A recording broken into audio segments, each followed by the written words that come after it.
Hi, I'm Aaron Steil from Gardening with Steil on Iowa PBS. I've recently planted my vegetable garden and I have a few tips. I had so many of them, I had to make a second video. These tips should help reduce work and get the most out of your vegetable garden all season. I have a lot of rabbit pressure in my yard, and the best way to avoid damage from these pesky little critters is exclusion with a fence. Put it up right after planting. I used a simple chicken wire fence with stakes that surround my garden bed. Pin it down every so often with landscape pins to keep them from going underneath.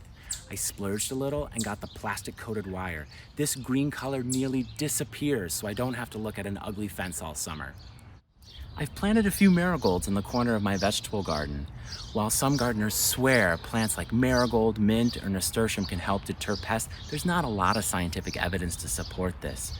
Since most vegetable gardens aren't the most attractive spaces, adding a few flowers can really help make things pretty and potentially bring in pollinators to help pollinate your vegetables.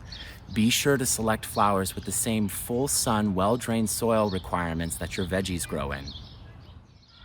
Finally, you may have noticed that my tomato cages are upside down. Providing support for tomatoes can help with disease issues, but the classic tomato cage with its narrow bottom and wide top can topple easily.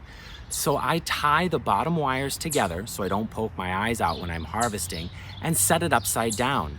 Pin it to the ground with landscape staples to hold it in place, and you have an easy and stable support all growing season. You can use it on other plants too, like peppers and eggplant. I hope these tips help you save a little bit of time and get the most out of your vegetable garden this season. Thanks for joining me with these tips on Gardening with Steil.